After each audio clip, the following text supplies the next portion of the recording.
옆에 계신 분하고 인사 한번 합니다. 힘내세요.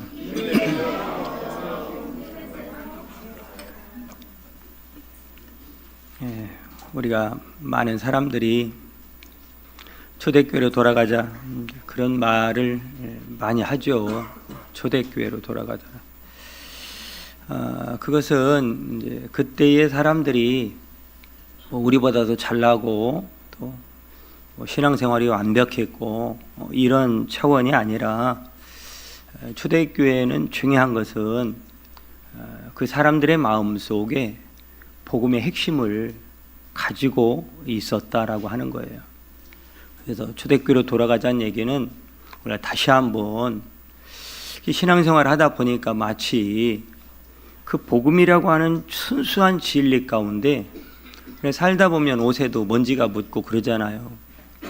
차에도 아무리 세차를 깨끗하게 해도 좀 지나면 막 그 매연들과 먼지들이 쌓이듯이, 그런데 신앙생활을 하다 보면 본질적인 진리가 아니라 세상에 또 경험에서 오는 인간의 여러 가지 사상과 생각과 이런 것들이 자꾸 달라붙어서 시간이 가면서 마치 눈덩이가 불어나듯이 그 본질이 아닌 것은 커져버리고 정말로 우리의 영혼을 풍성하게 하고 우리의 삶을 인도하고 우리 삶에 유익한 생명을 주는 이런 진리는 약화돼서 온데간데 없는, 신앙이 본질을 붙잡아야 되는데 껍데기만 붙잡게 만들어버리는, 그래서 이제는 그런 신앙생활이 아니라 우리 영혼을 살리는 초대교회,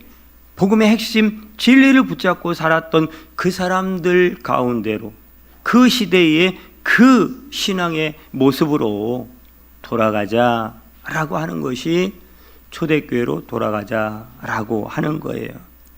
왜냐하면 우리가 이런 것들에 자꾸 붙잡혀 버리면 정말 우리가 신앙의 본질, 그리스도인으로서 교회가 세운 목적이 있잖아요. 하나님의 의도가 있잖아요. 그것을 추구해야 되고 그것을 목적으로 삼고 그것을 위해서 이루기 위해서 온 에너지를 쏟아야 되는데, 정말로 진짜 해야 될 일에 있어서는 소홀하게 되는, 그러면 하나님 앞에 부끄러운 신앙생활을 할 수밖에 없게 된다라고 하는 거죠. 그러면 우리가 다시 한번 몸과 마음이 해이해지기 쉬운 이때에 여러분, 오늘 말씀을 통해서 다시 한번 하나님의 복음 진리 말씀을 붙들고 예수 그리스도 그 한 분만 바라보는 신앙으로 회복되기를 축복합니다. 나머지는 그렇게 중요한 게 아니에요. 나머지는 중요한 게 아닌데 그 중요하지 않은 나머지를 붙들기 위해서 서로 간의 귀한 관계를 깨버리고 오히려 하나님 앞에 걸림돌로 작용하는 경우가 너무 많은 시대를 살고 있는 거예요. 그렇다면 주님께서 초대교회는 과연 어떤 사람들을 사용하셨는가, 오늘 그 말씀을 좀 보려고 하는 거예요. 우리 인생 최고의 복은 하나님께 쓰임받는 거잖아요. 어떠한 모양이든지 간에 하나님이 사용하는 사람, 이런 사람이 돼야 되는 거잖아요. 여러분, 아무리 돈 많고 능력 있고 똑똑해도 하나님 사용하지 않으면 그게 무슨 의미가 있고, 비록 나는 연약하고 별 볼 일 없지만 하나님이 나를 귀하게 하기 위해서 사용하신다면 그것처럼 영광스러운 일이, 그것처럼 복된 일이 어디 있겠느냐라고 하는 거예요. 이게 복음의 핵심에서 나오는 신앙의 고백들이죠. 예수님의 선택 기준을 보면 먼저는, 여러분, 그 당시에 예수님이 사람을 선택하고 또한 공생애의 사역을 해 나갔던 모습들과 지금 우리가 추구하는 신앙의 형태, 그리고 교회들이 추구하는 신앙의 방향과 목적지가 너무 다르다라는 거예요. 여러분, 담임 목사 한 사람을 청빙하는 일도 마찬가지예요. 이 시대가 추구하는 청빙 기준과 그 시대의 예수님이 제자를 부르는 모습은 전혀 다릅니다. 비슷한 게 하나도 없을 정도로 천녀단판인데 우리는 그냥 문화 속에 젖어서 그렇게 그게 옳은 건 줄 알고 그냥 흘러가는 거예요. 여러분, 이래서는 안 된다라는 거죠. 이 교회가 어떻게 세워졌습니까? 우리 대구비전교회가 어떻게 세워졌고 한국교회가, 세계교회가 어떻게 지금도 세워지고 있습니까? 예수님의 죽으신 피값으로 세워지는 거 아니에요? 여러분, 피를 탐보로 해서 세워졌다라고 하면, 피가 있어야 뭔가 되어진다라고 하는 일이라면 굉장히 중요한 일이죠. 중요하지 않은 일에 자기의 생명을 바칩니까? 아니잖아요. 그렇다면 자꾸 우리가 그게 뭘까? 정말 우리가 추구해야 될 게 뭘까? 그 기준은 예수님이고 그 기준은 십자가 복음이고 부활 아니겠습니까? 그리고 그 기준은 그 시대의 예수님이 행했던 모든 사역이 기준 아니겠습니까? 과연 이 기준을 우리는 가지고 있느냐라고 하는 거죠. 그 가치를 우리는 공유하고 있느냐라고 하는 거죠. 여러분, 오늘 아침에도 이게 인터넷이 잠시 이게 안 되니까 혼란이 생기니까 이 난리가 난 거예요. 프린트를 해야 되는데 중요한 거잖아요. 오늘 주일에 써야 될 것들, 행해야 될 것들인데 이게 뭐예요? 인터넷이 안 되는 건 아닌데 서로 컴퓨터가 공유가 안 되는 거예요. 그리고 이렇게 인터넷 하나도 이 신호가 공유가 안 되니까 이렇게 난리법석인데요. 여러분, 예수 그리스도의 복음의 핵심 사역을 우리가 공유하지 못하면, 그 십자가와 부활을 공유하지 못하면, 여러분, 우리가 인생 자체가 이거는 너무 혼란스러울 수밖에 없고, 이거는 배가 산으로 가는 것과 같다, 그 말이에요. 그러니 이거는 근본적인 죽고 사는 문제가 여기 달려 있는데 우리는 실질적으로 생물학적으로 안 죽으니까, 생물학적으로 나한테 별 손해도 안 되고 별 의미가 없으니까, 느껴지지 않으니까 그냥 묻어가고 있다, 이 말이에요. 이게 얼마나 하나님 앞에 청직으로 부름받은 사람으로서의 이게 얼마나 하나님 앞에 부끄러운 일이냐, 이 말이죠. 얼마나 게으른 청직이고 얼마나 부끄럽고 얼마나 모질인 청직이냐, 그 말이에요. 그 오늘 말씀을 보면 고넬료는 이방인이잖아요. 그리고 이달리아 군대의 백부장입니다. 이 이달리아 군대는 로마의 여러 군대 조직 중에 이 황제의 최측근에 있는 사람들이기 때문에 굉장히 로마, 이탈리아의 태생 자체가 이탈리아 사람이어야 되고, 순수 혈통, 그 가문, 아버지 시대부터 어떤 가문이냐를 굉장히 중요하게 여겨서, 지금도 그래요. 청와대는 아니면 중요 대통령 근처에 근거리에서 뭔가 중요한 업무를 하는 사람들은요, 다 사촌, 팔촌까지 다 그 족보를 뒤집니다. 이 집안에 이상한 사람은 없는지. 마찬가지로 이 이달리아 군대 자체가 그렇고, 그 중에서 이 고넬료는 그 지휘관 백부장이라고요. 그러니 이 사람은 완전히 이탈리아 로마 혈통을 가지고, 순수 혈통을 가지고 있는 사람이었잖아요. 반면에 베드로는요, 베드로는 지금 이 정복국가의 피지배국이잖아요. 지금 로마가 다스리는 식민지 국가라. 그 중에서도 베드로는 뭐 별볼일 없는 사람이에요. 그 당시에 하층에 속해 있는 그런 아주 어부 출신이잖아요.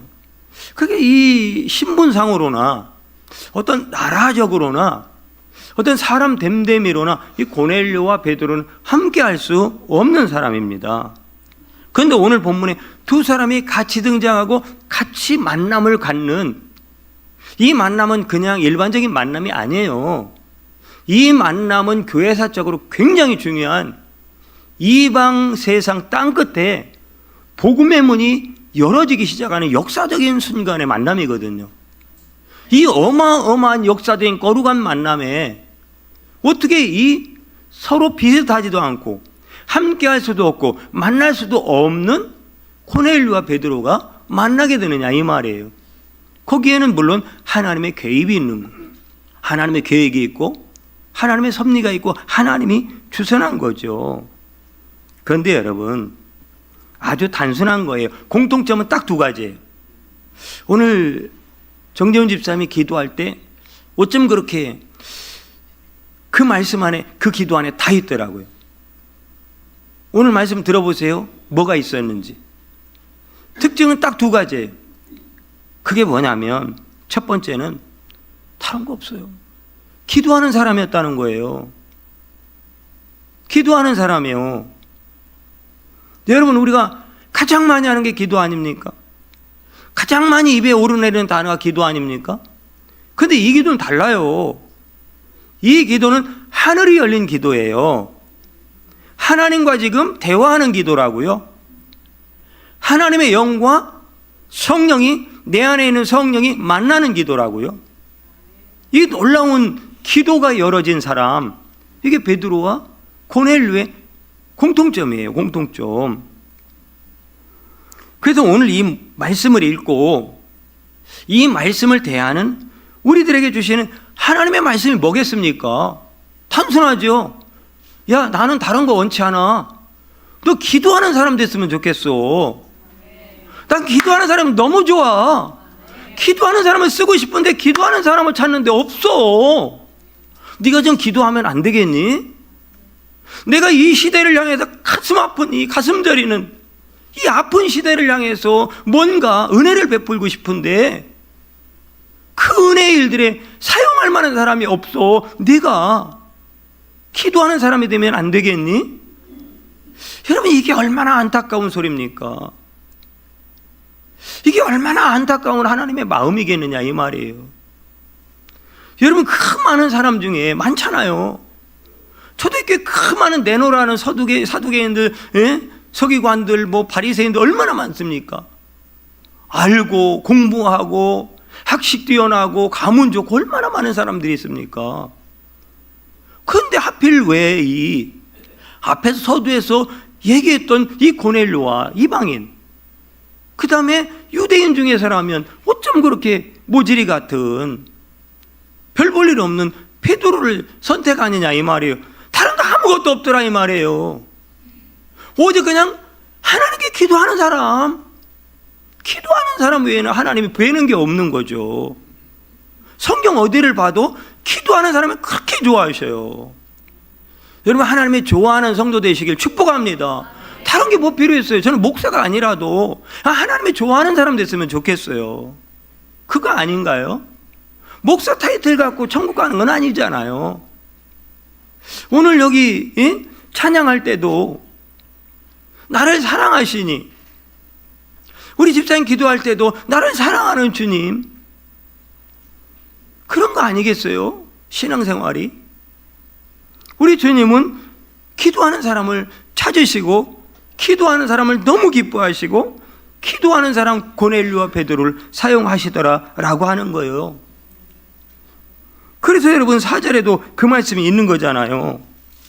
고넬료의 기도와 구제가 하나님께 상달되었다. 기도만 상달된 게 아니고 기도와 구제하는 것. 누가 구제하나요? 누가 선교하나요? 누가 내 있는 주머니 털어서 여러분 누군가를 섬기나요? 아까워서 못하죠. 돈 없으면 못하죠. 돈 없어도 할 수 있는 사람은 기도하는 사람이에요. 돈이 있기 때문에 하는 게 아니에요. 돈 있어도 안 하는 사람은 안 해요. 돈이 있든 없든 누가 하나님 앞에 하나님이 이 마음을 가지고 계시구나, 하나님이 이거 하기를 원하시는구나, 하나님은 그걸 하고 있는데 사람을 기다리고 있거나, 주여 나를 보내주시옵소서, 나 없지만 힘들지만 주님이 은혜를 베푸시면 할 수 있는 능력이 생기는 줄 믿습니다. 나를 사용해 주세요. 이게 여러분 성도 아닌가요? 이게 하나님의 자녀 아닐까요? 그래서 우리는 그 하나님께 아빠! 왜요? 난 부족하니까요. 어린아이 같으니까요. 없으니까요. 그러나 아빠, 아버지 도와달라고 하면 그 아버지가, 그 자녀가 좋은 일을 한다는데, 아버지 기뻐하는 일을 한다는데 어떤 부모가 여러분 그걸 거부하겠습니까? 그런데 우리 그 아버지와 상관이 없다고요. 아빠 이름을 부르지도 않는다고요. 그러니 하나님의 세계를 볼 수 없으니 여러분 세상은 그냥 별일 없이 흘러가는 것 같지만 하나님의 마음은 얼마나 가슴이 아플까라고 하는 거죠. 여러분 2절에도 보니까 그가 경건하여 온 지붕과 더불어 하나님을 경외하며 백성을 많이 구제하고 많이 구제했대요. 하나님을 어떻게 하나님께 항상 기도하더니 그게 뭐냐면 결국은 뭐 24시간 기도했다는 얘기가 아니라 한마디로 늘 하나님께 집중하고 살았기 때문에 하나님과의 관계가 열려 있었다 그 말이에요. 그게 기도죠. 여러분 베드로는 그럼 어떤 사람일까요? 어떤 분일까요? 베드로는 9절에 보니까 이튿날 그들이 길을 가다가 그 성에 가까이 갔을 그때 베드로가 기도하려고 지붕에 올라가니 그 시각은 제 6시더라. 베드로도 다른 거 없네요. 그냥 한 가지 때문에 쓴 거예요. 이 놀라운 어마어마한 그렇게 실수 많고 못 배우고 세상 말로 좀 무식하고 뭐 어부 출신이 뭐 엄청나게 돈이 있다는 얘기도 없는 것 같아요. 근데 하나님이 사용하시더라 이 말이. 뭐 때문에요? 기도하는 사람이었기 때문에. 그게 하나님은 이유가 없더라고요. 기도하는 사람을 사용하셔요. 기도하지 않는 사람은 사용하지 않는데 뭔가를 하고 있다면 그건 내가 하는 거겠죠. 그러니까 하나님이 안 기뻐하죠. 자꾸 하나님과 뭐예요? 트러블이 생기겠죠. 하나님이 이렇게 하길 원하고 이 일하길 원하고 여기에 마음을 두고 있는데 엉뚱한 데 일하면서 그것이 자기의 의가 되고. 여러분 우리가 다시 한번 초대교회 신앙은 어떤 신앙이었고 예수님께서 가르쳐준 복음의 핵심 진리가 그리고 그 진리 안에서 이루어지는 모든 사역들이 과연 어떠한 일들이었지? 라고 우리가 다시 한번 들여다봐야 그 속으로 들어가야 우리의 신앙이 새로워질 줄 믿으시길 바랍니다. 우리의 신앙이 새로워져야 우리의 삶이 새로워지고 가정이 새로워지고 교회가 새로워지고 대한민국이 새로워지는 비결은 신앙 속으로 들어가야 되는 거거든요. 예수님 심장 속으로 들어가야 되는 거거든요. 하나님의 비전 속으로 들어가야 되는 거거든요. 한번 들어가 보자고요. 무슨 일이 벌어지는지. 우리가 늘 그렇게 살아왔던 삶의 틀을 좀 깨버리고 하나님의 은혜 속으로 한번 깊이 들어가면 전혀 새로운 영적 세계, 하나님의 세계, 하늘 세계가 하늘 보좌에 하나님이 앉으시다 이 땅을 통치하시는 그 은혜의 세계가 열어질 줄 믿으시기를 바랍니다. 그러니까 이런 사람이 기도가 열려있는 사람이 기도하는 사람이 회개도 하는 것이고 엎드릴 줄도 알고 자기의 의견을 꺾을 줄도 알고 결국 하나님의 뜻에 나아갈 수도 있는 거 아니겠습니까? 그러므로 하나님과 우리 사이의 기본 관계는 기도하는 관계라는 거예요. 기본입니다. 기본 관계, 기도하는 관계. 그리고 전부의 관계는 기도하는 관계. 여러분 하나님은 우리와 차원이 다른 분인데 감히 우리가 하나님이 앞에 우리가 어떻게 나갑니까? 여러분 그럼에도 불구하고 우리가 그렇게 나아갈 수 있는 이유는 나아가서 우리가 할 수 있는 것은 지난번에도 말씀했잖아요. 내가 뭘 한다는 게 아니라 하나님 용서해 주세요. 하나님 저 연약합니다. 도와주세요. 하나님 저 지금 병들었어요. 고쳐주세요. 하나님 지혜가 없어요. 지혜를 주세요. 하나님 내가 뭐 할지를 몰라요. 할 것을 가르쳐 주세요. 내가 지금 많이 실망하고 있어요. 용기를 주세요. 다 하나님 앞에 얻어야 되는 거 아닌가요? 그래서 하나님 앞에 기도해야 되는 거 아닌가요? 그래서 하나님 앞에 부르짖어야 되는 거 아니냐는 얘기죠. 그러므로 여러분 그렇게 하나님 앞에 엎드리는 베드로 그 다음에 고넬료 다른 거 없잖아요. 그 고넬료 베드로를 사랑하신 이유는 기도하는 사람이었기 때문에 사랑하셨고 고넬료를 또 사랑했던 그 주님께서 베드로를 사랑했던 그 주님께서 기도하는 여러분을 사랑해 주실 줄 믿습니다. 아까 얘기했잖아요. 우리 기도할 때 집사님이 난 그 말씀까지 나올 줄 몰랐어요. 여러분, 하나님을 사랑하는 자가 사랑을 입는다잖아요. 그 하나님을 존귀하는 자에게 하나님의 축복이 임하는 것이고요. 하나님은 유능한 사람, 똑똑한 사람 절대 상관이 없어요. 아니, 오히려 더 힘들어 할지도 몰라요. 그런데 하나님이 그냥 조건 없이 쓰는 사람은 기도하는 사람. 두 번째입니다. 전혀 다른 이 두 사람이 어떻게 그렇게 색다르게 쓰임받을 수 있었을까? 여러분, 두 번째는 순종한다는 거예요. 순종한다. 오늘 기도 속에 그렇게 다 나왔잖아요. 기도, 순종. 찬양 속에도 여러분 그 메시지가 다 나왔잖아요. 이 두 가지만 하면 하나님 앞에 하이패스, 합격입니다. 왜요? 기도하고 순종하면 그 안에서 다 열리는 거거든요. 기도하고 순종하는 세계가 열렸는데 여러분, 안 열릴 게 뭐가 있어요? 여러분, 막힌 물질의 세계도 풀어지는 역사가 있을 줄 믿고, 여러분의 모든 불치병도 고침받을 줄 믿고, 틀어진 가족간의 이웃과의 관계도 풀어질 줄 믿고, 답답했던 우리의 인생의 미래도 열릴 줄 믿고, 여러분, 그런 거잖아요. 우리 주님이 풀면 닫을 자가 없고 묶을 자가 없는 것이고, 우리 주님이 닫으면 열 자가 없는 거 아니겠어요? 근데 우리는 왜 자꾸 우리가 열려고 하는 거죠? 누군가 열어주려고, 열어달라고 하는 거죠. 우리 주님밖에 열어줄 자도 닫을 자도 없는 거거든요. 그 하나님 말씀에 순종하는 사람. 5절부터 8절까지의 말씀은 그 말씀이에요. 하나님이 고넬료에게 하신 말씀이야. 지금 그 베드로라고 하는 분이 무두장이 시몬의 집에 유숙하고 있는데 베드로를 청해오라는 거예요. 여러분, 얘기했잖아요. 이 순종은 결코, 이건 인간이 그 시대 속으로 들어간 누구도 할 수 없는 일이에요. 이건 안 되는 일이라고요. 이건 당연히 노라고요. 아까 배경을 설명했잖아요. 고넬료는 유대를 지배하는 나라의 로마 엘리트 군인이고 가문은 말할 것도 없고요. 베드로는 지배당하는 유대 사회의 하층민의 어부 출신, 둘은 도저히 함께할 수 없는 사람이라고요. 더군다나 지금 베드로가 만약에 그 고넬료 집에 가서 집에 들어간다? 밥 먹어야죠. 그 식구들 만나야죠. 이건 그 당시에 이방인들은 짐승처럼 여기는데 주변에 얼마나 많은 사람들이 여러분 이 비웃음을 상하고 손가락질 따고 욕을 먹겠어요. 야, 진짜 일어났다니까. 베드로가 고넬료 집에 갔대. 이방인 집에 갔대. 왜? 하면서 여러분 읽어보세요. 난리법석입니다. 난리법석. 그런데 베드로는 그 말씀에 순종했다 이 말이에요. 그리고 고넬료도 야, 베드로 모셔와. 예, 아멘. 그 위에 아무도 없어요. 얘기가 그냥 순종한 거예요. 무두장이가 어떤 사람인데요? 왜 무두장이 시몬의 집에 있을까요? 그 얘기를 굳이 할까요? 무두장이는 짐승 가죽 벗기는 직업이에요. 그러니까 뭐 오늘날로 좋게 말하면 정육점 사장님이나 되겠죠. 그런데 그 당시에는 이게 굉장히 일반인들이 하는 직업이 아니거든요. 그런데 굳이 그걸 설명하고 있다는 얘기는 고넬료가 이걸 순종할 수 없는 구조다라고 하는 것을 말씀하고 있는 거예요. 그런 집에 머무를 정도로 그런 사람들과 가까운 사람이라면 베드로는 시원찮은 사람이죠.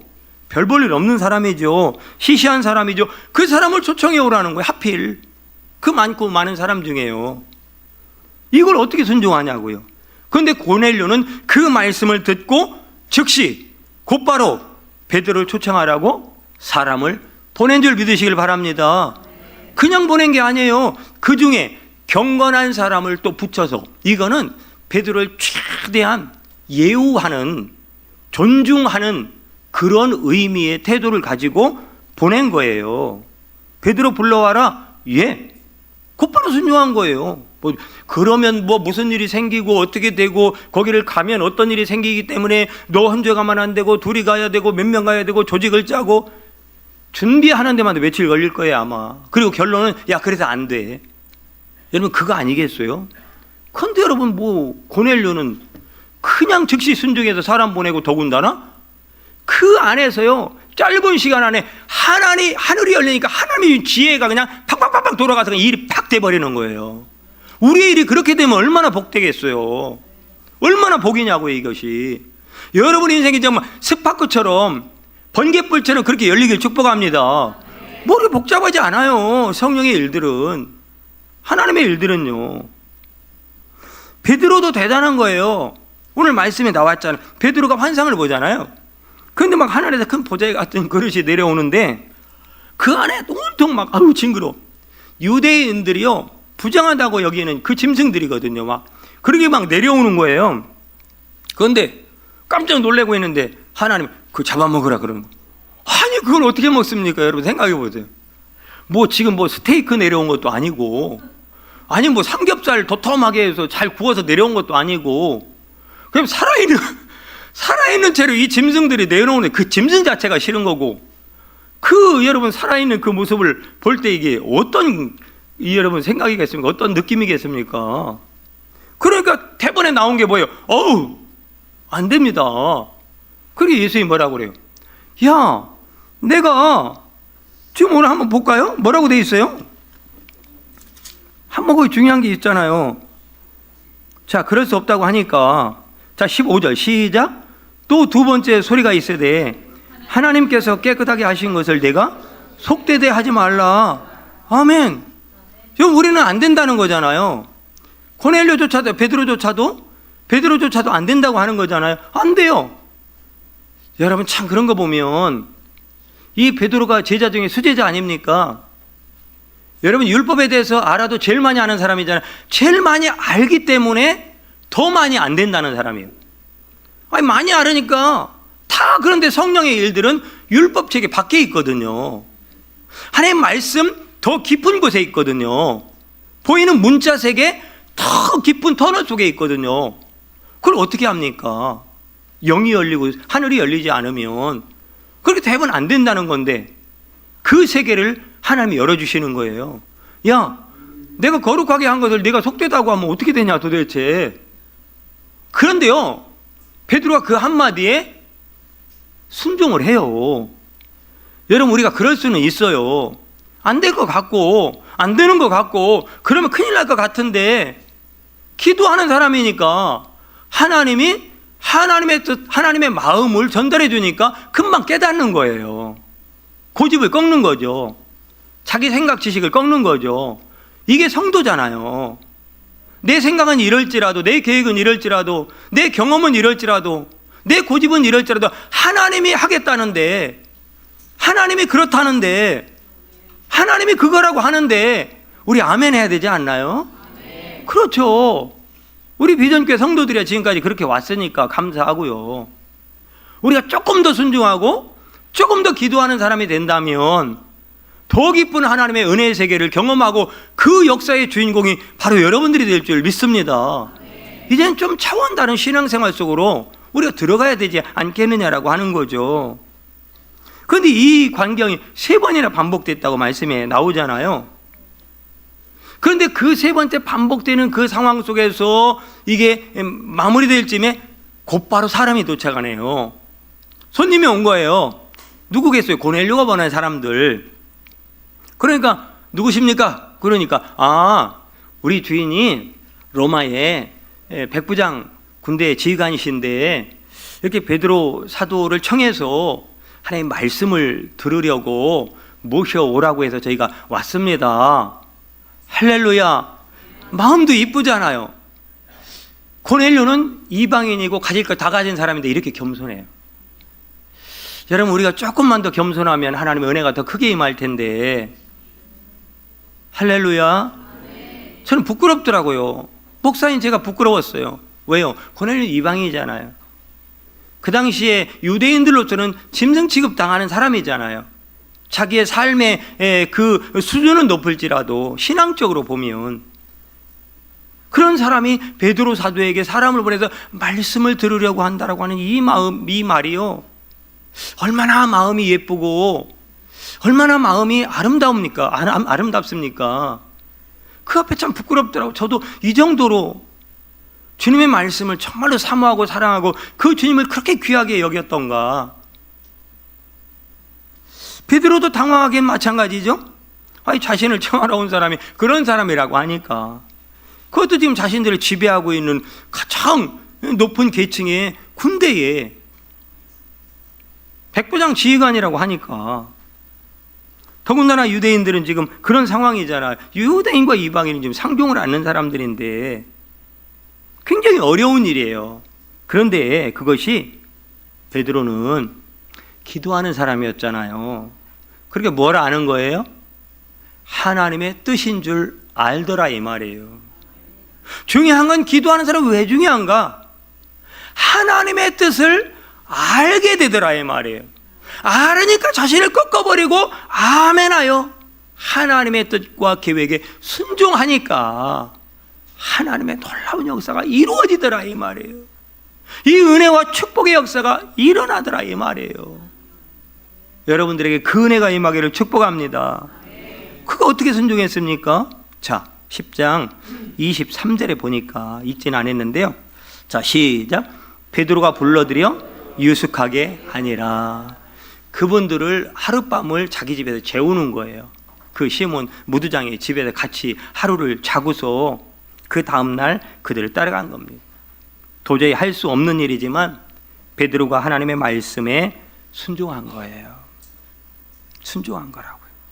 그 두 사람이 서로 순종함으로, 기도하다가 순종함으로, 기도하다가 순종함으로 두 사람이 역사적인 만남을 가졌던 거예요. 여러분이 기도하고 순종하다가 하나님이 여러분들 향한 축복에 준비된 사람을 만나는 은혜가 있기를 축복합니다. 기도와 순종하다가 이런 신앙적인 만남만 있는 게 아니라 우리의 삶의 모든 동서남북을, 하늘을, 땅을 열어주는 만남도 이 속에서 이루어지더라 이 말이에요. 그러니 여러분들의 삶이 이렇게 열리기를 축복합니다. 기도하다가 순종함으로, 기도하다가 순종함으로 이 세계가 열어지는 것이니 자본금 들어가는 것도 아니고 돈 들어가는 것도 아니고 한번 내가 해보기로 결단만 하면, 그렇게 시도해서 해보면 역사가 일어날 줄 믿으시기를 바랍니다. 둘 다 기도하는 사람, 둘 다 순종하는 사람. 오늘날도 하나님은 기도하는 사람과 순종하는 사람을 통해서 일하신다고 저는 확실히 믿습니다. 이런 사람이 있는 교회가 평안하죠. 이런 사람이 있는 교회가 기쁨이 넘치죠. 이런 사람이 있는 교회가 부흥되지 않겠습니까? 돈 많다고 막 무슨 뭐 전도하는 일에 돈을 쏟아 붓는다고 부흥되는 거 아니에요, 여러분. 이런 성령의 은혜가 있으면 성령께서 부흥을 시켜주시는 거예요. 교회마다 유명한 한때 막 붐이 일었잖아요. 막 전도 세미나, 새가족 양육 세미나, 무슨 뭐 별 세미나들이요. 뭐 제자 훈련 세미나, 수도 없는 세미나가 한국 교회를 강타했던 적이 있어요. 지금도 많이 이루어지고는 있어요. 그런데 여러분, 저도 수도 없이 뭐 전도 세미나, 저도 자격증 갖고 있는 게 많고, 새가족 양육 세미나는 참 막 경기도 파주까지 갔었고, 뭐 큰 온누리교회도 가보고, 사랑의 교회도 가보고, 뭐 소망교회도 가보고, 안 가본 데가 없어요. 저 포항의 기쁨의 교회도 가보고 수도 없이 가봤거든. 왜? 견학하라고. 부목세 때 막 보내주고, 부교육제 때 보내줘가지고 뭐 전도 세미나도 어디도 뭐 수도 없이 실제 훈련도 해보고. 그런데 오면 며칠 지나면 도루묵이야. 왜 그럴까요? 아니, 교회에 와서 강사가 했는데도 조금 하다가 결국은 끝이고 말더라고요. 왜 그럴까요?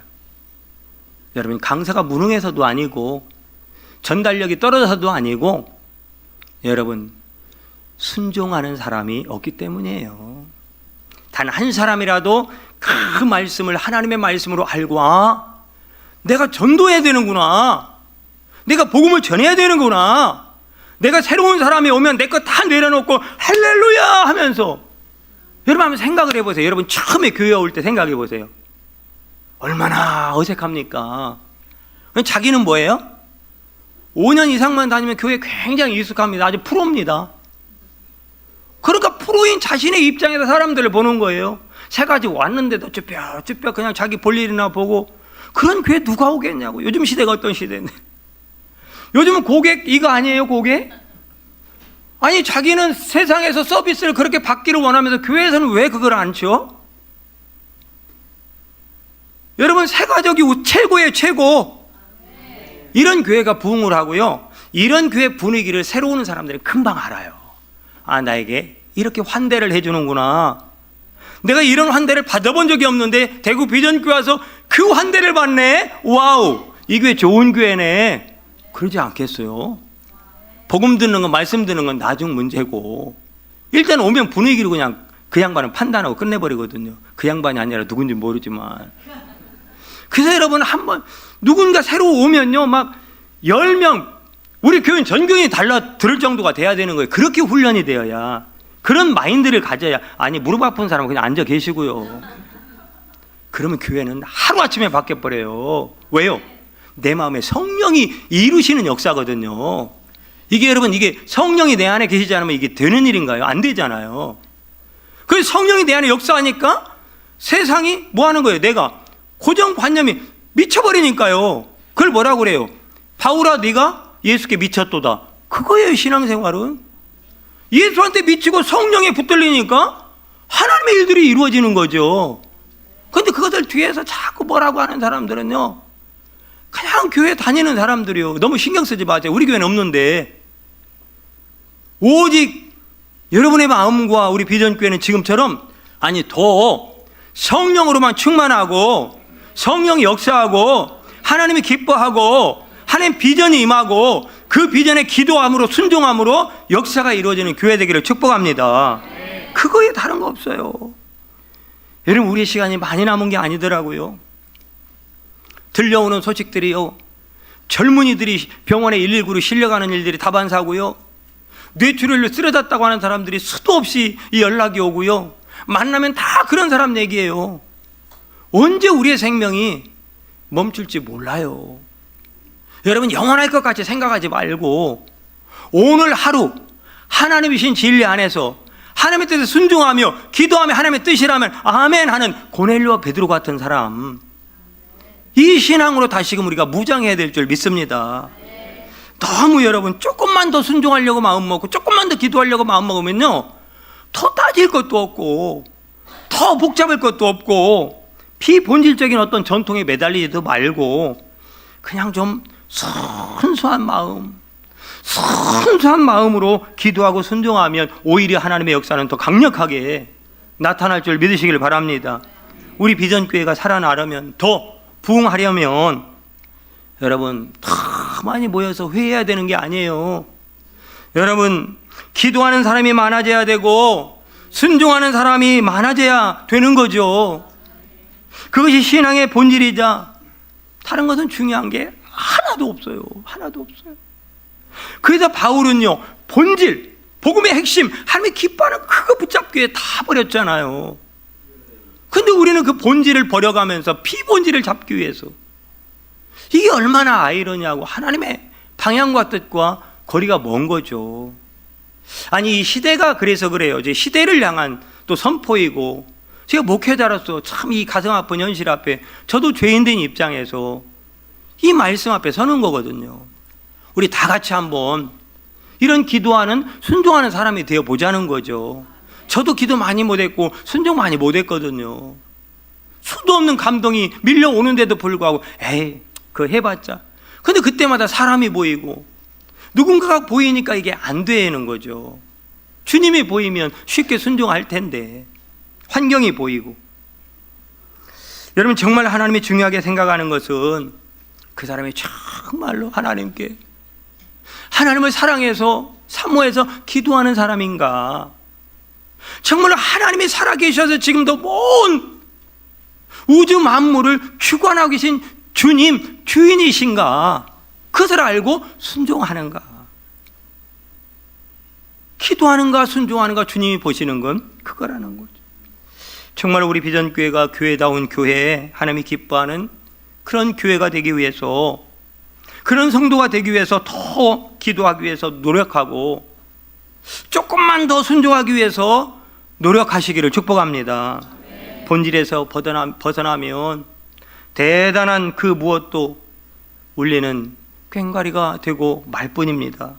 우리 모두가 정말 기도하고 순종해서, 기도하고 순종하는 자를 통해서 이 거대한 한국교회에서 세계 역사에 선교 비전의 역사를 이루었던 베드로와 그 일에 쓰임받았던 고넬료처럼 저와 여러분도 남은 인생 얼마일지 모르는데 그 때를 알고 그 하나님이 작정한 시기를 알고 정말로 단 한 번이라도 기도하고 순종하는 사람으로서 하나님 앞에 귀하고 멋지고 역사의 길이 남을 기억될 만한 쓰임받는 은혜가 있기를 축복합니다. 기도하겠습니다. 하나님, 우리 모두가 그런 성도 되게 하여 주시고 한국교회가 그렇게 되기를 원합니다. 축복합니다. 예수님의 이름으로 기도합니다. 아멘.